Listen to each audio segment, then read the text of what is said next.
Bismillah walibni warohil kudus al ilahul wahid, demi nama Bapa, Putra dan Rohul Kudus ketiganya yang esa. Shalom sahabat yang dikasih oleh Tuhan, berjumpa kembali dengan saya di channel ini. Terima kasih buat teman-teman yang terus mendukung perkembangan channel ini dengan cara subscribe, like, komen, dan share. Tuhan memberkati kita. Sahabat yang dikasih oleh Tuhan, satu alasan kenapa harus banyak umat muslim memperhatikan apologetik Kristen, karena ada data-data yang selama ini mungkin teman-teman tidak tahu, namun dibukakan dengan baik dan dapat dipelajari, diakses, dan didengarkan yang dapat menambah wawasan. Dan saya pikir di zaman ini banyak orang dapat belajar dengan rapi dan mempercayai sesuatu dengan terbuka, dengan baik oleh karena melihat data-data yang sudah dipaparkan. Kali ini teman-teman kita akan melihat satu video yang begitu menarik. Jangan skip, mari belajar bersama-sama. Dan saya pikir inilah kenapa ada banyak orang akhirnya berpikir untuk pindah keyakinan, karena mereka melihat fakta yang bagus. Ini dia videonya.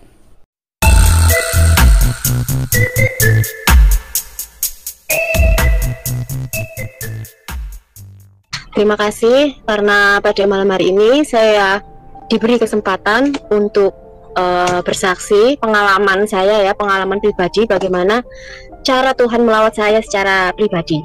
Di sini perkenalkan, nama saya Elizabeth ya. Saya langsung mulai aja. Saya terlahir dari seorang keluarga muslim ya. Dari lahir keluarga besar saya muslim. Di sini cara Tuhan melawat saya kurang lebih sekitar tahun 2005 ya, awal mulainya tahun 2005 itu pertemuan saya ya dengan suami saya. Dulunya tahun 2005 kita bertemu, terus kemudian kita putus komunikasi selama 3 tahun, terus kita mulai nyambung lagi ya komunikasi di tahun 2008. Nah, pada tahun 2008 itulah saya mulai mengenal Tuhan Yesus ya. Dulu tahun 2008 itu suami saya, kita kan masih berpacaran ya dulu ya, masih awalnya berteman, terus kita berpacaran. Suami saya dulu pernah bilang ke saya, karena suami saya kan Kristen dari kecil ya, pernah bilang ke saya, mau nggak kamu berpindah jadi ikut Kristus, berpindah ya, mau mengenal Tuhan Yesus gitu. Terus waktu itu saya bilang, saya nggak mau, saya nggak akan pernah mau. Saya dulu tuh bilang seperti itu. Terus kemudian suami saya hanya bilang ke saya satu kali aja, mau ngajak saya cuma satu kali, dan saya tolak itu, dan saya nggak akan pernah mau. Dulu saya mengutarakan seperti itu. Terus berjalannya waktu, suami saya berdoa ya sama Tuhan Yesus. Dia cuman apa ya, karena dia tidak bisa mengandalkan kekuatannya sendiri, dia doa sama Tuhan Yesus, dan pada akhirnya doanya dijawab. Tuhan Yesus datang sendiri menemui saya. Waktu itu kan saya sering melakukan ini ya, sholat malam ya, sholat tahajud gitu itu. Setelah saya sholat tahajud, saya tuh cuci muka sekitar jam 2 malam, jam 2 menjelang pagi lah ya. Itu saya kan habis sholat tahajud, saya tertidur, saya antara sadar nggak sadar gitu ya, masih belum begitu nyenyak gitu ya tidurnya, antara sadar nggak sadar itu. Di depan pintu kamar saya itu ada ini ya, cahaya yang memancar, menyilaukan. Saya nggak tahu itu, saya nggak tahu itu apa ya, cahaya apa gitu. Terus semakin saya amati cahaya yang menyilaukan itu, saya amati, ternyata cahaya itu lama-lama kayak ada sosok seorang laki-laki gitu. Itu hari yang pertama ya, itu hari pertama. Terus di hari yang kedua itu sama, kalau ada cahaya menyilaukan terang gitu ya, terus ada sosok laki-laki juga.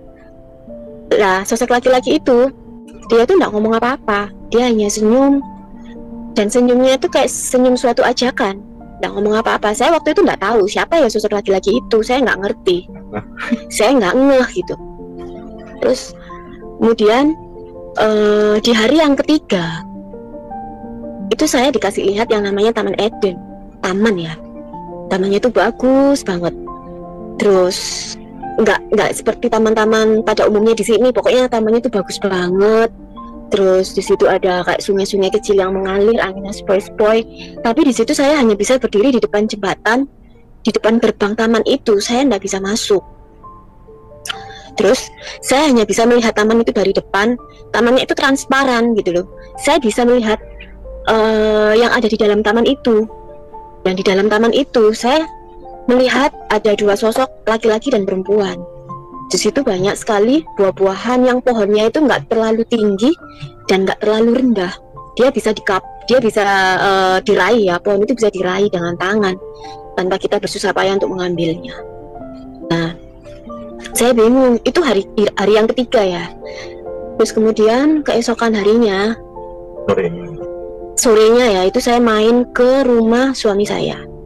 Saya main ke rumah suami saya bertemu dengan mamanya. Di situ saya nangis.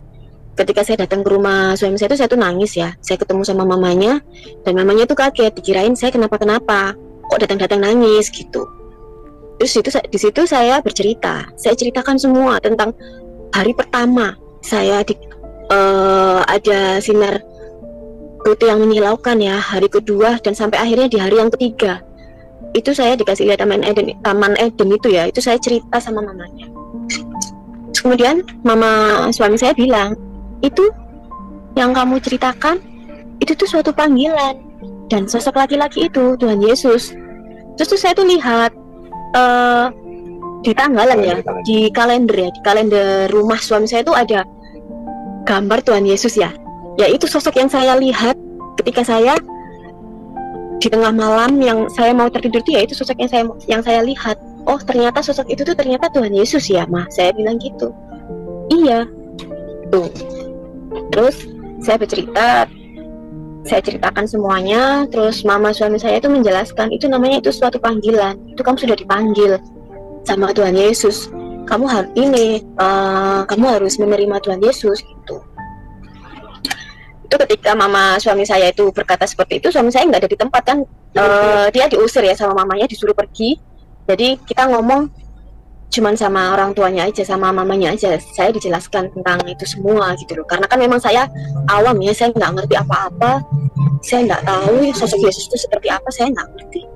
Nah, kemudian akhirnya saya memutuskan, saya bilang ya, setelah saya dijelaskan semuanya sama mama suami saya bilang sama suami saya minta diantar pergi ke gereja pada hari Minggu. Itu saya ke rumah suami saya itu hari Jumat, Minggunya itu saya minta diantar ke gereja, karena saya ingin mengetahui semuanya gitu. Saya pergi ke gereja, dan di dalam gereja itu memang saya benar-benar merasakan damai yang tidak pernah saya rasakan selama ini gitu.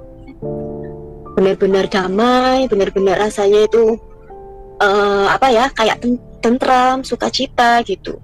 Dan saya merasakan kayak saya pernah masuk ke dalam gereja ini, padahal saya belum pernah masuk ke dalam gereja itu. Itu hari pertama kali saya masuk di dalam gereja. Terus kemudian saya bergereja, saya mau akhirnya saya memutuskan untuk saya mau terima Yesus ya. Tapi perjalanan saya tidak sampai di situ. Pergumulan saya dimulai ya. Berawal dari saya mau terima Yesus, pergumulan saya itu baru awal dimulai. Orang tua saya nggak tahu waktu itu kalau saya pergi ke gereja. Setiap hari Minggu saya pergi ke gereja, orang tua saya nggak tahu. Tapi lama-kelamaan orang tua saya itu mengamati setiap gerak-gerik saya ya. Mengamati setiap hari Minggu saya pergi ke gereja, mereka itu mengamati. Pada akhirnya ibu saya menegur saya, bilang, kamu dari mana? Ya saya bilang, waktu itu saya masih menyangkal diri ya, masih karena takut, karena bingung. Jadi saya tidak jujur sama orang tua saya waktu itu. Saya bilang, saya habis main Bu gitu. Padahal saya pergi ke gereja. Terus ibu saya menekan saya ya untuk, enggak, kamu bohong. Kamu biasanya kalau pergi main tuh enggak pernah loh bawa tas besar. Ini kenapa setiap hari Minggu kamu selalu bawa tas besar? Apa isi di dalam tas kamu itu gitu? Akhirnya ketika saya didesak sama ibu saya, akhirnya saya ngaku, iya Bu, saya pergi ke gereja gitu. Tapi yang namanya orang tua saya ini tidak terima gitu loh, marah-marah yang begitu hebat. Siapa suruh kamu pergi ke gereja? Siapa yang ngajak-ajak kamu gitu?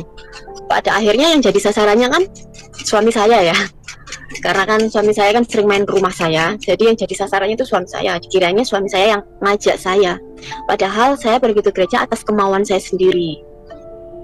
Itu ibu saya marah hebat, saya tidak boleh, sudah mulai sekarang nggak usah pergi ke gereja, nggak usah aneh-aneh gitu. Akhirnya saya tetap pergi ke gereja meskipun saya dilarang sama orang tua saya sembunyi-sembunyi berangkatnya. Terus sampai suami saya kena tegur juga sama orang tua saya. Ya suami saya bilang, saya nggak pernah ngajak Elizabeth ini pergi ke gereja Bu gitu, dia mau atas kemauannya sendiri, nggak bohong gitu. Intinya orang tua saya nggak setuju, orang tua saya marah besar, sampai ya orang tua saya ini mainnya ini main dukun ya. Apa itu namanya, orang tua saya ini nyantet saya sama suami saya karena mereka intinya ingin memisahkan hubungan kami gitu loh, tanpa sepengetahuan saya gitu. Terus nyantet saya terus gitu. Pergumulan saya ini berlangsung selama 1 tahun ya. Keluarga besar saya tidak bisa menerima saya, bahkan kakak kandung saya sendiri tidak mau kenal saya, tidak mau telepon saya, tidak mau ngomong sama saya. Teman-teman saya pun juga menghindar semuanya. Pada waktu itu saya merasa sendiri. Saya merasa sendiri, saya merasa tidak ada yang mau mengerti saya gitu loh. Jadi di situ suami saya menguatkan saya ya untuk tetap mengasihi orang tua saya, meskipun orang tua saya sudah sering berkata-kata yang buruk terhadap saya. Setiap hari saya pulang kerja, bapak ibu saya itu selalu memarahi saya, selalu memaki-maki saya, selalu menghujat saya, mengatakan saya ini anak durhaka, ini itu. Setiap hari saya pulang kerja, saya selalu mendapat omongan seperti itu. Terus sampai puncaknya ibu saya tuh mau mengusir saya dari rumah. Itu pada waktu itu ibu saya berkata kan, sudah kalau kamu tidak mau nurut sama orang tua ya, kamu masih tetap mau pergi ke gereja. Kamu itu loh sholat 5 waktu aja tidak pernah bolong, kamu selalu ikut ngaji, kamu kemana-mana selalu ikut gitu loh. Kenapa sekarang kamu berbelok? Kenapa kamu sekarang jadi murtad kayak gini gitu? Intinya ibu saya bilang seperti itu, semaki-maki, ini ibu yang melahirkan kamu gak mau nurut sama orang tua, kamu anak durhaka. Intinya seperti itu. Setiap hari saya mendapat cacian seperti itu. Puncaknya kan ibu saya tuh mau mengusir saya ya dari rumah. Itu di tengah malam. Saya hanya bilang sama ibu saya, bukannya saya ini mau menentang orang tua atau mau tidak patuh sama orang tua, tidak. Tapi di situ saya menegaskan sama orang tua saya. Saya bilang, ibu, tidak apa-apa ibu kalau mau ngusir saya saat ini, saya pergi. Padahal saya juga bingung ya, kalau saya mau pergi malam-malam gini, mau pergi kemana kan gitu. Saya bilang, ibu kalau mau usir saya tidak apa-apa, saya pergi, sekarang pun saya akan pergi. Tapi ya Bu, satu hal, jangan pernah menyuruh saya meninggalkan Tuhan Yesus saya barang sesaat. Saya bilang gitu ke orang tua saya. Terus kemudian ibu saya terdiam. Akhirnya ibu saya tidak ngusir saya karena saya menentang seperti itu. Tetapi ibu saya nggak mau nyapa saya, bapak saya nggak mau nyapa saya. Meskipun kita tinggal satu rumah, tapi orang tua saya membenci saya, orang tua saya nggak mau kenal saya, nggak mau ngomong sama saya. Itu selama 1 tahun. Keluarga besar saya juga nggak mau tahu, nggak mau kenal. Akhirnya saya doa sama Tuhan. Waktu itu saya doanya simpel ya. Saya doa sama Tuhan, Tuhan Yesus, saya ini sudah lelah Tuhan, harus diperlakukan seperti ini sama orang tua saya, keluarga besar saya, teman-teman saya. Saya tidak mau jadi anak yang apa ya, tidak nurut sama orang tua. Tetapi di sini saya mau terima Yesus. Tolong Tuhan ubahkan orang tua saya, tolong Tuhan kasih pengertian sama orang tua saya, agar orang tua saya bisa saya bahwa saya mau terima Yesus, saya mau jadi pengikut Kristus. Saya doa seperti itu. Haleluya, amin. Waktu itu saya doa simpel seperti itu, karena emang saya apa ya, ketika saya merasakan lelahnya saya bentok karena perlakuan orang tua seperti itu. Ya udah, saya setiap hari pulang kerja nangis, masuk kamar, besoknya berulang seperti itu lagi selama 1 tahun lalu. Kemudian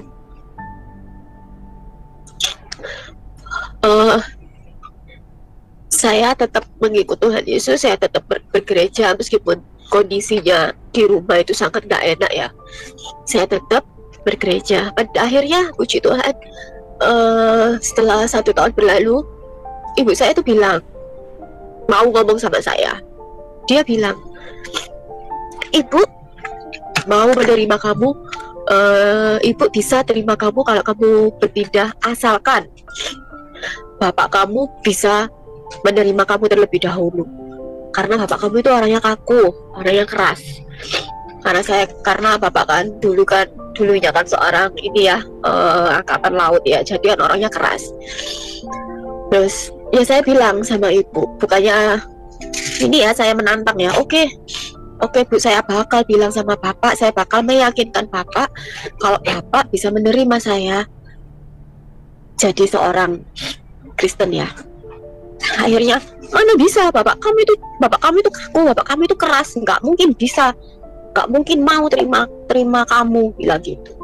Ya saya bilang sama ibu, bu, nggak ada yang mustahil loh bu, saya bilang gitu. Tuhan aja, Tuhan pasti ubahkan semuanya. Saya tuh selalu bilang seperti itu ke ibu saya. Saya bilang, ibu, batu aja itu keras loh bu, kalau ditetesi air setiap hari batu itu akan berlubang, apalagi bapak. Saya bilang gitu sama ibu, kamu ini dikasih tahu intinya. Terus kita ini ya berargumen lagi. Sudah, pada akhirnya 1 tahun berlalu, puji Tuhan, ini ya, bapak saya itu pelan-pelan itu ngomong sama saya, kamu mau berpindah gitu. Iya pak, saya kan mau terima Yesus. Bukan berarti saya ndak sayang sama bapak ibu, bukan berarti saya ndak mau mengasihi bapak ibu, ndak. Saya tetap mau mengasihi bapak ibu, saya tetap sayang sama bapak ibu. Nah ya pak, saya bilang gini,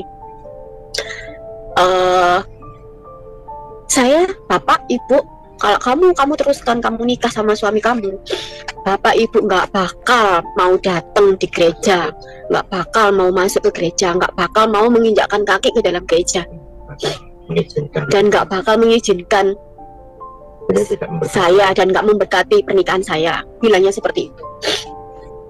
Saya kan 2009 saya dibaptis, 2010 saya menikah dengan suami saya. Ketika bapak saya bilang seperti itu, dia nggak mau datang, ya sudah, saya cuma bilang, bapak ibu, saya mau nikah sama suami saya. Terserah bapak ibu, kalau nggak mau datang juga nggak apa-apa. Yang penting saya mau minta restunya aja sama bapak ibu. Bapak ibu saya nggak mau datang, intinya nggak mau datang. Terus pada waktu acara pemberkatan di gereja itu, saya kaget. Tanggal sebelumnya mama doanya kan, sebelum saya pemberkatan di gereja itu, kita kan malamnya kan berdoa ya.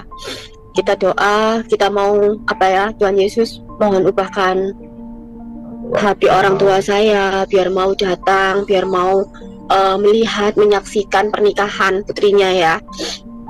Terus dan itu setelah kita doa malam itu ya, keesokan harinya kan kita pemberkatan di gereja. Tiba-tiba satu keluarga besarnya dari suami saya itu kaget, termasuk saya sendiri ya. Saya kaget sebagai seorang anaknya ya, saya kaget. Yang awalnya nggak mau datang dan apa itu namanya berstatement nggak akan dan nggak bakal mau, tiba-tiba pagi harinya di pemberkatan itu kedua orang tua saya datang. Saya begitu kaget, saya shock, saya kira saya ini mimpi, tapi ternyata itu nggak mimpi. Puji Tuhan, Tuhan sudah jawab doa kami.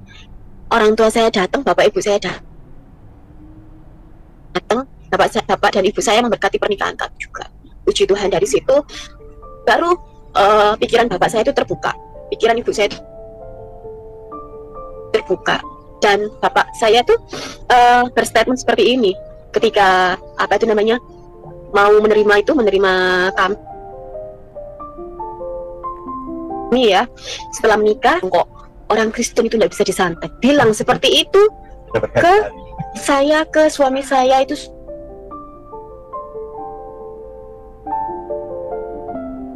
sudah berkali-kali bilang seperti itu. Berarti memperlakukan kami seperti itu, dan ternyata gagal. Hubungan kami tidak bisa dipisahkan oleh siapapun, karena memang kami kan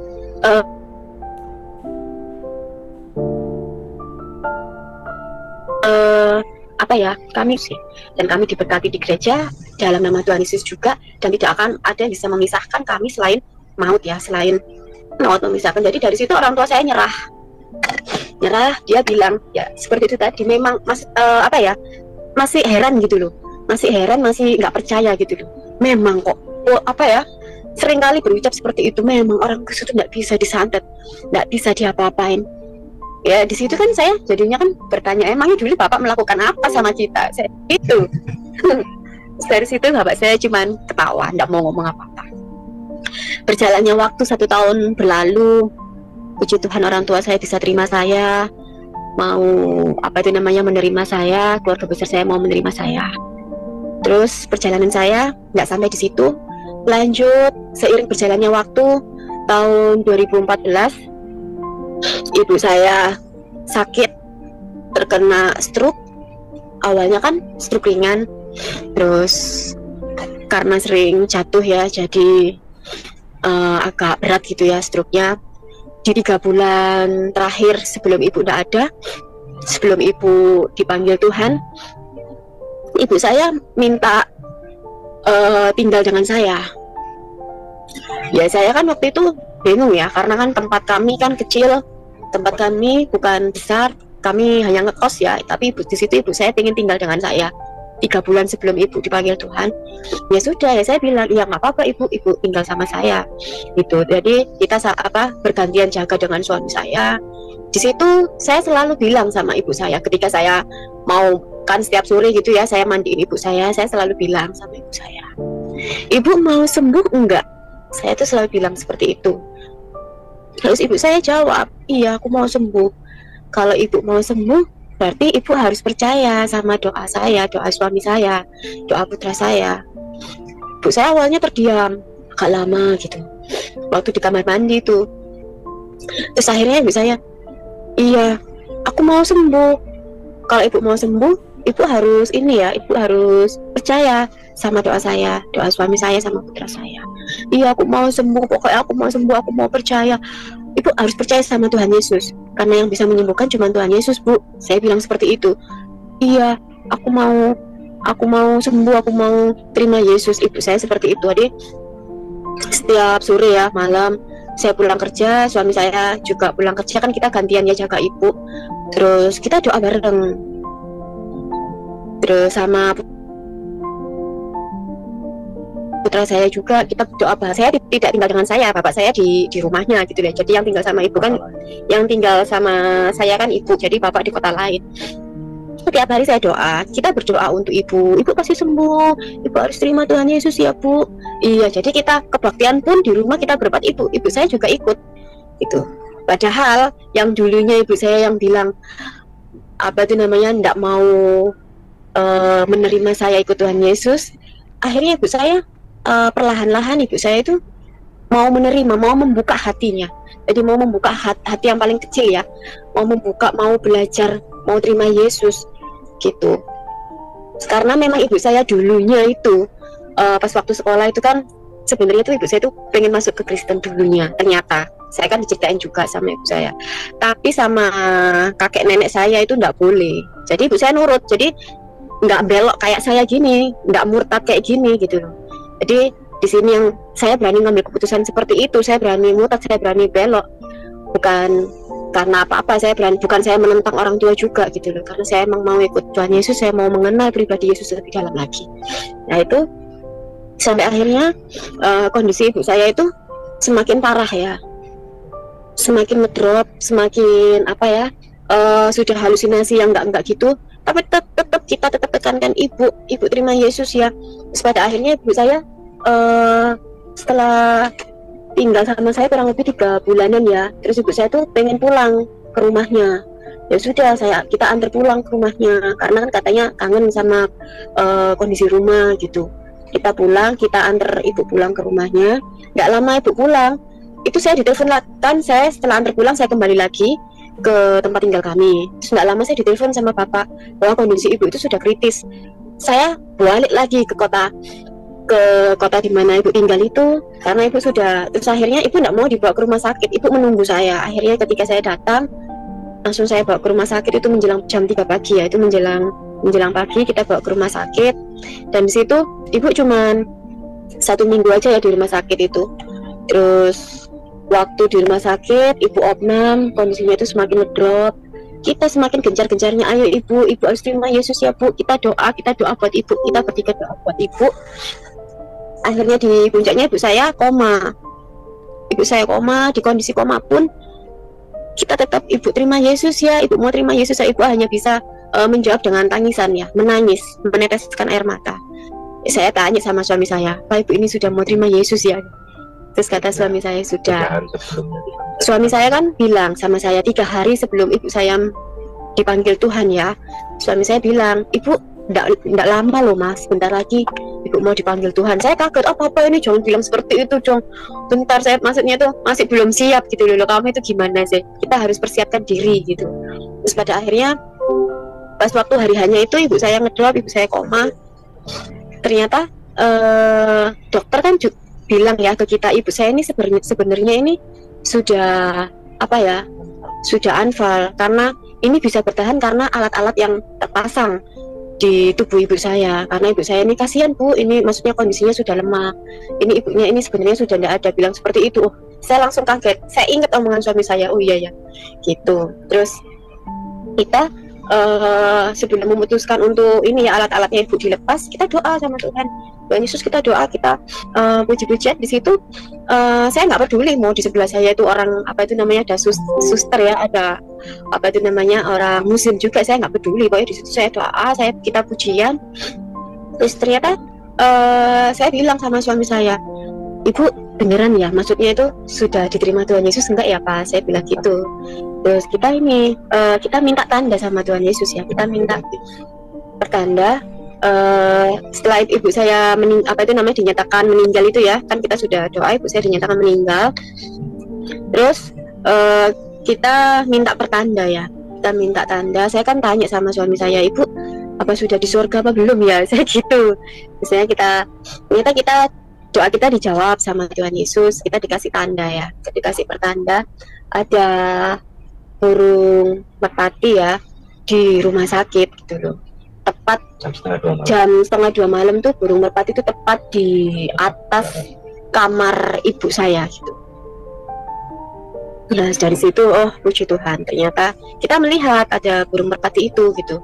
Puji Tuhan, memang kalau apa itu namanya, ibu sudah di surga bersama Tuhan Yesus, meskipun kondisinya ibu saya belum dibaptis, tapi setidaknya ibu saya mau terima Yesus, itu yang terpenting.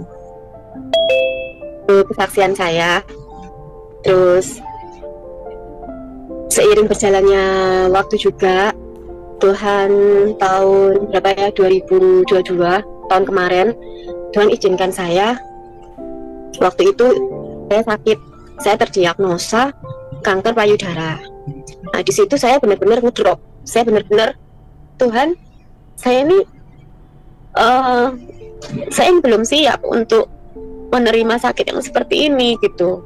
Terus suami saya selalu menguatkan saya ya kan. Mei 2022 saya terdiagnosa saya terkena kanker payudara. Waktu itu saya sudah di stadium lanjut, di stadium 3B ya. Dari situ saya benar-benar ngedrop, saya benar-benar nggak tahu saya harus ngomong apa. Saya doa sama Tuhan, Tuhan kok saya seperti gini ya, maksudnya saya harus diizinkan sakit seperti ini gitu. Dan suami saya selalu bilang, nggak usah takut, nggak usah drop. Tuhan itu selalu beserta kamu, beserta kita. Memang Tuhan izinkan untuk saya sakit itu ternyata ada rencana yang indah yang sudah Tuhan siapkan untuk saya dan untuk keluarga kecil saya. Saya terdiagnosa itu Mei, kemudian dokter bilang ini harus diangkat satu payudaranya, bilang seperti itu. Waktu itu saya belum siap ketika dokter bilang seperti itu, karena apa ya, saya emang belum siap aja. Terus saya dengar kan dari teman-teman saya juga yang kasus seperti saya yang sudah diangkat satu payudaranya itu auto banyak yang ditinggal dengan suaminya kan gitu.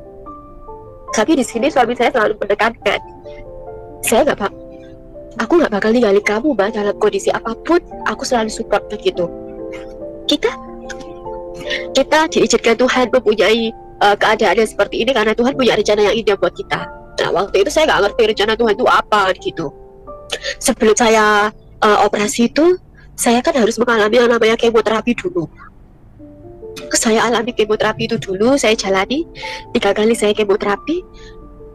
Sebelum operasi saya harus jalani 3 kemoterapi dulu. Sisanya nanti setelah operasi dilanjutkan lagi kan gitu.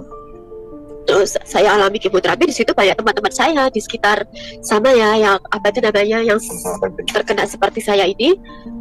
Dia bilang bahwa nanti kalau kamu kemoterapi, saya kan tanya ya, itu efek sampingnya apa sih? Saya kan nggak ngerti ya. Efek sampingnya nanti kamu pasti mual, kamu nanti pasti ini beliung, nanti kamu pasti nggak kuat kan gitu. Nanti badannya panas, intinya tuh bilang seperti itu.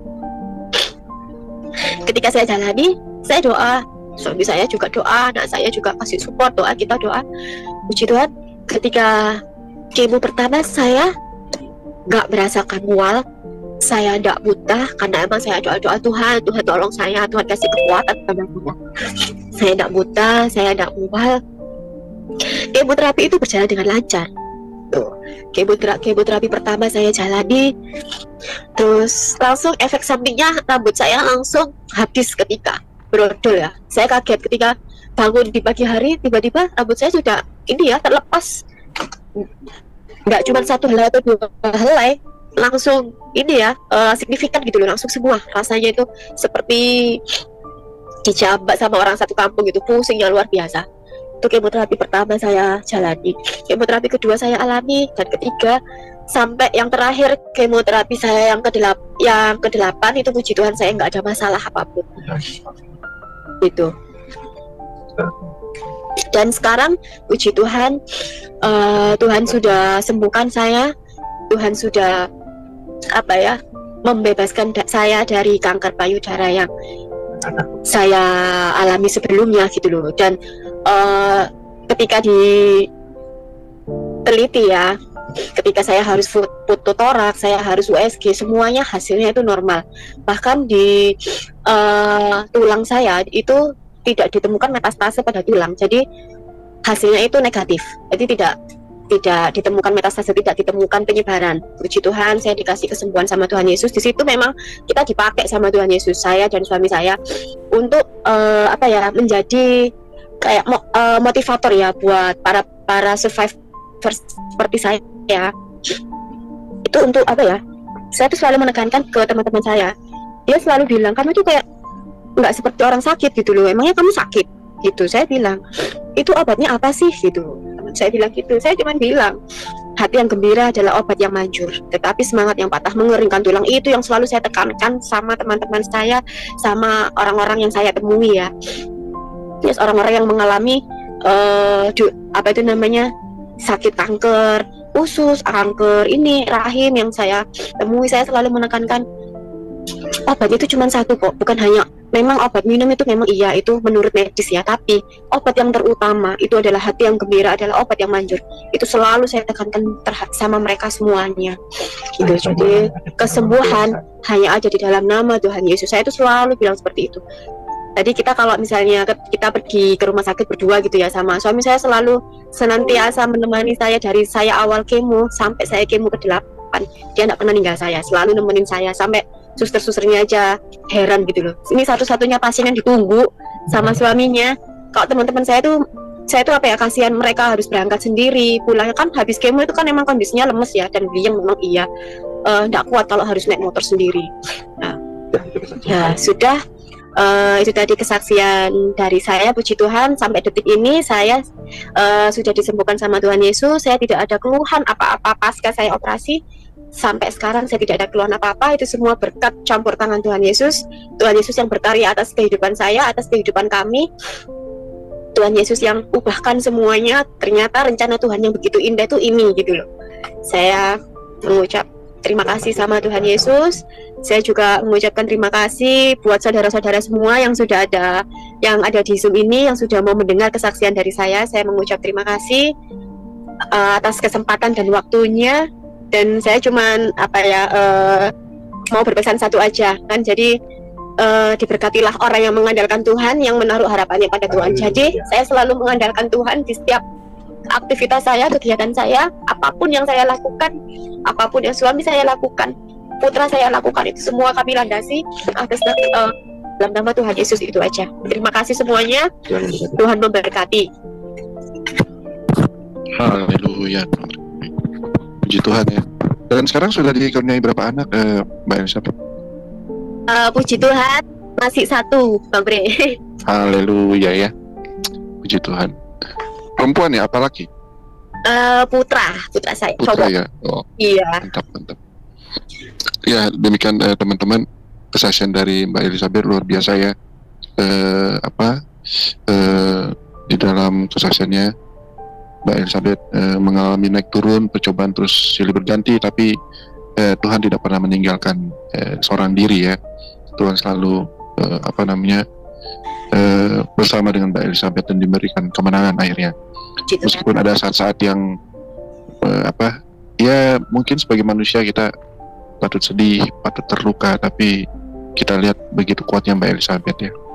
Nah, ini menandakan bahwa Tuhan kita Yesus Kristus itu adalah Tuhan yang hidup. Ya, kita tidak dibiarkan sendiri menjalani semua proses itu, ya selalu dikuatkan gitu. Nah, Mbak Elizabeth ya boleh tahu nggak gimana tanggapan teman-teman dari Mbak Elizabeth, misalnya teman sekolah atau teman main, bagaimana tanggapan mereka begitu tahu bahwa Mbak Elizabeth sekarang berpindah keyakinan gitu? Gimana Mbak? Teman-teman saya awalnya sih teman-teman saya memang menjauhi saya, tapi seiring berjalannya waktu, akhirnya mereka mau menerima saya.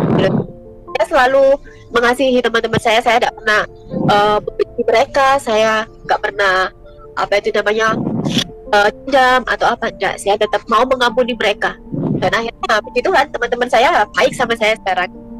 Teman-teman saya malah bertambah di komunitas ini ya, komunitas kanker ya. Yes. Apa ada teman misalnya, Mbak aku penasaran deh, apa sih isi pengajarannya sehingga Mbak bisa berani untuk berpindah dari Muslim menjadi seorang Kristen gitu? Nggak ada pertanyaan seperti itu dia teman-teman atau gimana? Ada sih. Ada ya. Tetangga saya itu di bawah saya ya, masih adik kelas ya. Tapi kita kan memang berteman ya. Itu kan kita kan dulu kan kayak ada yang namanya Karang Taruna gitu ya, perkumpulan pemuda gitu ya. Itu ada suami saya juga. Dia bertanya, gimana sih? Maksudnya rasanya itu gimana Mbak? Ya, luar biasa baik. Tuhan Yesus itu kalau kamu lagi berbeban berat, susah ngomong aja sama Tuhan Yesus, bisa kayak sahabat. Tuhan Yesus itu sahabat, Tuhan Yesus itu orang tua kamu, Tuhan Yesus itu teman kamu, belahan jiwa kamu. Saya tuh bilang gitu. Terus akhirnya dia waktu itu dia mendapatkan masalah gitu ya Bang De. Dia itu hamil di luar nikah gitu ya. Terus dia bingung, terus gimana ya, terus orang tuanya itu kan nggak bisa nerima dia, terus dia tuh bingung gimana. Saya selalu bilang gini, kamu kan kalau kamu mau kenal Yesus enak loh, meskipun kamu kondisi sekarang kan lagi susah ya, nggak ada yang mau nerima kamu dengan kondisi kamu, apalagi lingkungan dan keluarga serta yang menghamili dia itu kayak itu nggak bertanggung jawab. Ada Tuhan kok masih suami saya itu mengenalkan tentang Yesus ke dia. Terus kemudian gimana Mbak? Sudah, pokoknya kamu kalau di dalam Kristus gak usah khawatir, Tuhan pasti selesaikan semua masalah kamu, doa aja. Awal mula itu. Terus saya kasih apa ya itu ya waktu itu, saya kasih Alkitab saya ke dia. Saya kasih Alkitab saya ke dia. Kalau kamu ini ya, saya punya Alkitab. Kalau kamu mau buka, kamu mau pengen baca, nggak apa-apa, baca aja. Saya gitu. Kalau kamu nggak ngerti, kamu tanya. Waktu itu, saya ya udah dibawa sama dia. Awalnya dia masih ini ya, ragu gitu ya. Terus kemudian dia pindah kota. Terus kita kan ini ya, lost contact sama teman saya itu. Terus kemudian dia tuh nelpon saya, nyari saya di waktu itu kan kita masih zaman main Facebook gitu ya. Nyari, akhirnya kita ketemu lagi. Terus dia bilang, Mbak Elizabeth, puji Tuhan Mbak, kenapa? Saya sekarang sudah terima Yesus. Oh iya, saya gitu. Iya. Wow, puji Tuhan. Sudah dengan bermodalkan hanya satu Alkitab itu ya. Saya tuh waktu itu cuma punya satu, saya kasihkan dia. Saya cuma punya satu, kalau saya kasihkan saya pakai apa ya? Udahlah, enggak apa-apa, nanti pasti Tuhan kasih lagi. Tuhan, kalau emang ini untuk kemuliaan Tuhan, pasti nanti ada Alkitab lagi, saya gitu. Puji Tuhan ya ada Alkitab lagi. Jadi apa ya? Satu Alkitab itu perantara untuk satu jiwa yang sudah diselamatkan gitu. Itu Bang Bre. Keren ya, puji Tuhan. Wah, berarti sudah ini dong ya, memenangkan satu jiwa ya, luar biasa. Bukan dua ya, sama almarhum ibu saya. Oh iya, dua sama almarhum ibu ya, ya betul. Puji Tuhan. Ini sekarang kita masih minta sama Tuhan Yesus ya, biar Bapak juga di jalan juga gitu loh, biar jiwanya terselamatkan juga. Ini bapak saya kan masih muslim ya, jadi ini tugasnya. Ya itu tadi kan Tuhan Yesus sendiri bilang kan, bukan kamu yang memilih, tetapi aku yang memilih. Tuhan sendiri yang memilih. Kalau memang Tuhan nggak memilih bapak saya ya sudah gitu. Iya betul, kita nggak bisa berbuat apa-apa.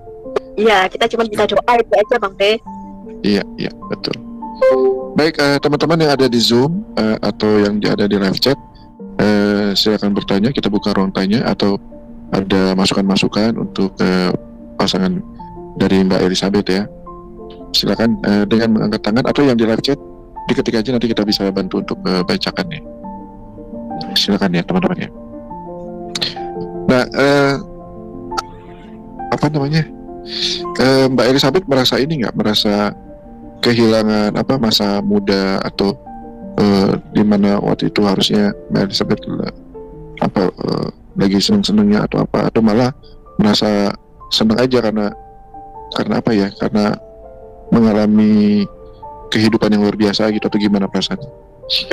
Perasaan saya malah bersyukur ya, karena dengan seperti itu saya bisa mengenal pribadi seorang Yesus gitu. Kalau saya dulu main, saya nggak ketemu suami saya nggak tahu gitu. Karena kan memang sebenarnya perasaan ini tumbuh itu sudah sejak saya SMP ya. Cuman saya ini nggak tahu karena tidak ada yang mengarahkan. Saya ini bingung, ibu saya itu selalu ngertai saya ya. Kan saya kalau pas apa, ya Tuhan, kenapa seperti ini, kan kadang gitu. Ibu saya bilang, kamu ngomong apa sih? Kayak orang Kristen aja bolak-balik ngomong kayak gitu. Saya diam. Itu sudah lama sebenarnya perasaan saya ingin mengenal Yesus itu sudah lama, cuman saya itu tidak tahu karena tidak ada yang mengarahkan. Ya puncaknya ketika saya kenal suami saya itu, baru saya mulai mengerti tentang pribadi Yesus. Gitu. Jadi merasa bersyukur ya, biarpun masa mudanya. Betul banget saya.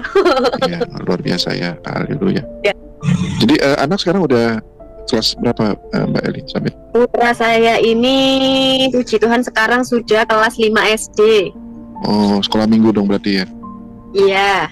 Kemarin ini baru ikut kompetisi renang, meskipun juara 18 tapi se-Jawa Timur, tapi dia sudah mau berusaha. Karena kan dia tempuh dalam 1 bulan dia sudah bisa. Puji Tuhan ya. Iya. Kita berdoa deh, semoga regenerasi dari Mbak Elizabeth ini justru semakin menjadi putra yang membanggakan ya bagi keluarga Mbak Elizabeth ya. Iya. Kalau bisa jadi pendeta ya. Amin. Oh iya.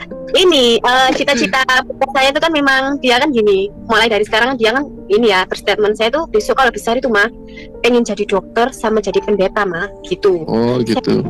Kalau aku jadi dokter, aku tuh mau menyembuhkan orang-orang yang sakit. Kalau mereka nggak punya uang nggak usah bayar gitu. Lucu. Atau sekalian aja ya pendeta yang bergelar dokter gitu ya. Iya, dia tuh pengennya gitu. Jadi pengen jadi pendeta juga. Dia kalau di sekolahnya juga kita kan selalu doa ya, biar Tuhan itu jadikan Samuel ini pribadi yang lebih baik gitu loh. Puji Tuhan dia di sekolahan itu jadi ini apa itu namanya saluran berkat ya buat orang lain gitu loh. Jadi kayak dia dulu kan dari kelas 1 sampai kelas 4 itu dibully Bang, hanya karena status Kristen gitu ya. Dia dibully sama teman-temannya satu klub. Itu pergumulan anak saya. Bukan cuma saya aja yang punya pergumulan. Tapi mentalnya gimana Mbak? Iya benar. Awalnya itu dia ini ya ngedown, nangis, nggak mau sekolah, mogok, mau pindah sekolah, intinya itu macem-macem ya keinginannya. Terus dan akhirnya saya sama suami saya itu ini ya ngajak bicara.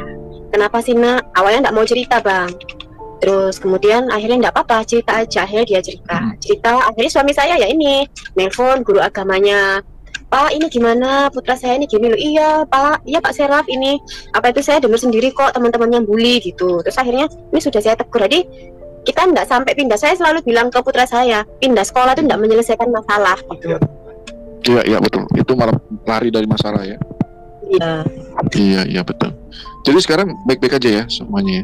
Oh sekarang puji Tuhan. Jadi teman-teman yang bully dia sekarang berteman dengan putra saya. Malah putra saya juga, saya bilang gini, musuh itu jangan dibenci Le. Kita harus selalu mengasihi, kita harus selalu mau mengampuni ya puji Tuhan. Jadi yang bully dia sekarang jadi teman dia dan malah jadi sahabat. Malah putra saya sering kasih makan sama ini ya apa jajannya, dia sering berbagi sama temannya yang bully dia gitu. Oh begitu kan. Jadi teman, jadi sahabat. Luar biasa. Ya kita doakan terus ya. Ya pekerjaan Tuhan. Haleluya. Ya ini Mbak Elizabeth sudah ada yang angkat tangan. Iya. Namanya Bang Pion ini. Iya. Bang Pion ya silakan bertanya Bang. Ya, salam belanja, salam Sis Elizabeth. Ya, shalom. Ya, salam Mbak Pion. Oh ternyata istrinya Mas Serap toh. Iya, salam Pak. Jadi beruntung ya punya suami yang berpikiran rohani, di sisi lain menjadi makmumnya orang Kristen.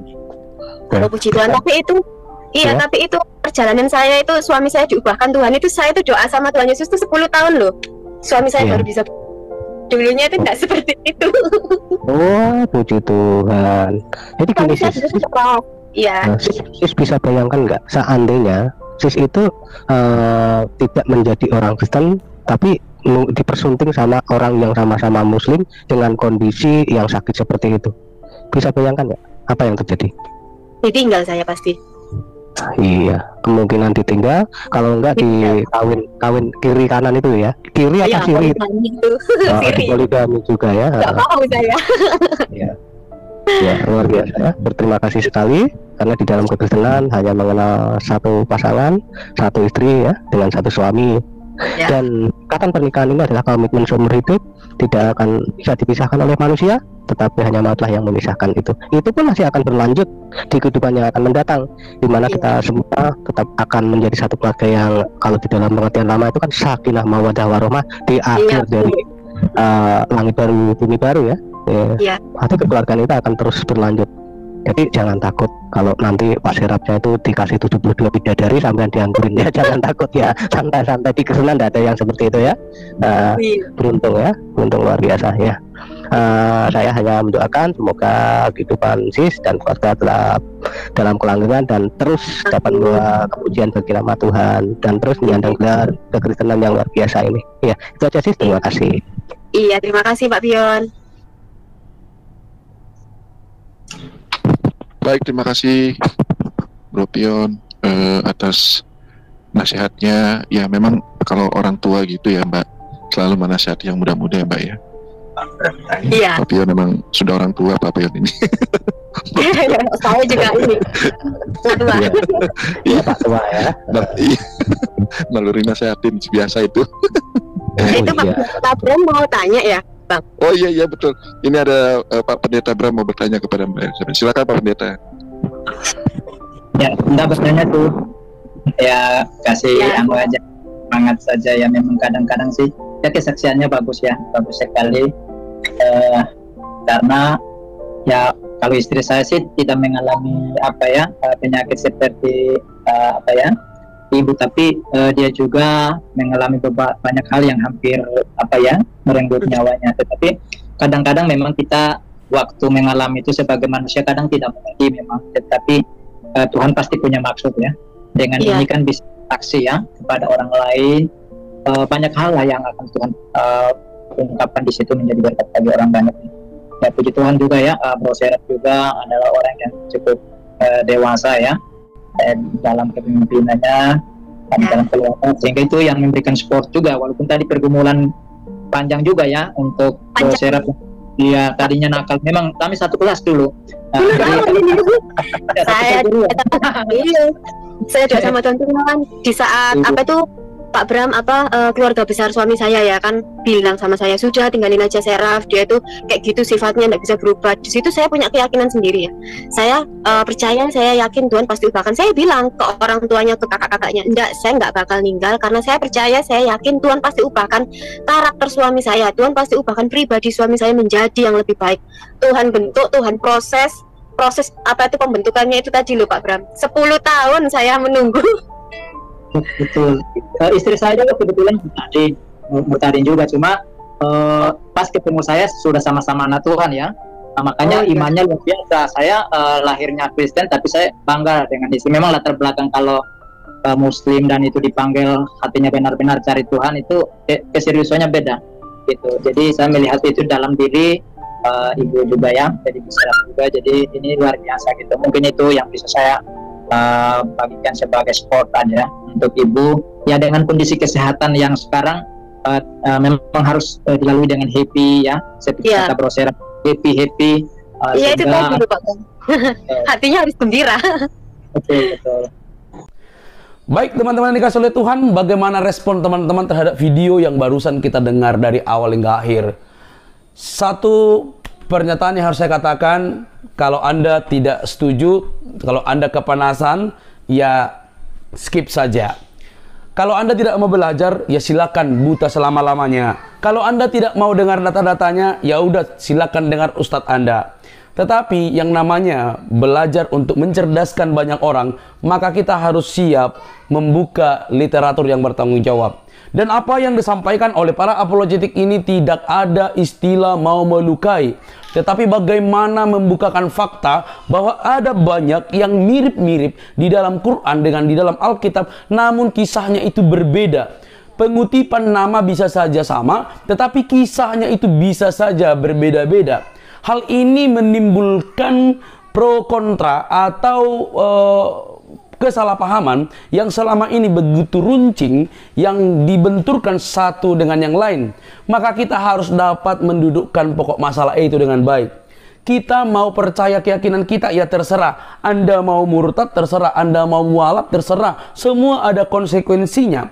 Tetapi kita harus berdiri di dalam keimanan kita yang berlandaskan dengan baik, sesuai dengan sejarah, literatur, dan ceritanya itu tidak lompat-lompat, namun tertata rapi, dipercaya, disaksikan, bukan asal-asalan. Teman-teman, saya memberikan sebuah video ini supaya ada banyak orang yang akhirnya melihat data ini dengan terang dan berpikir bahwa apakah yang teman-teman yakini itu sudah benar, sudah tepat, atau hanya karena ajaran harus imani dan segala macam. Jadi kalau teman-teman kepanasan, ya berhenti saja, nggak usah baper, karena kita di zaman ini harus dapat mencerdaskan banyak orang.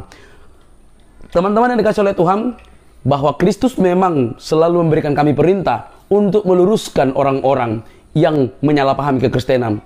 Mungkin teman-teman melihat ada banyak persamaan antara Quran dan Alkitab, nama-nama tersebut, tetapi kami harus percaya bahwa yang detail, yang tertata itu ada di Alkitab. Teman-teman boleh membantahnya dengan literatur, jangan bantah dengan lapor-melapor. Itu namanya anak kecil, tidak dewasa, bahkan tidak siap untuk menggunakan akal sehat. Betapa pentingnya kita mencari sesuatu untuk memperkuat keimanan kita. Bantahlah data-data itu dengan data. Bantahlah literatur yang dibacakan dengan literatur. Jangan dibantah dengan cara melapor. Itu namanya tidak dewasa. Teman-teman, kiranya kasih Kristus mencerdaskan Anda, memberi kesempatan kepada Anda untuk menerima keselamatan yang hanya di dalam Yesus untuk semua orang, untuk dunia ini. Sampai di sini video saya. Jangan lupa untuk mendukung saya dengan cara subscribe, like, komen, dan share. Sampai ketemu di video selanjutnya. Bye-bye.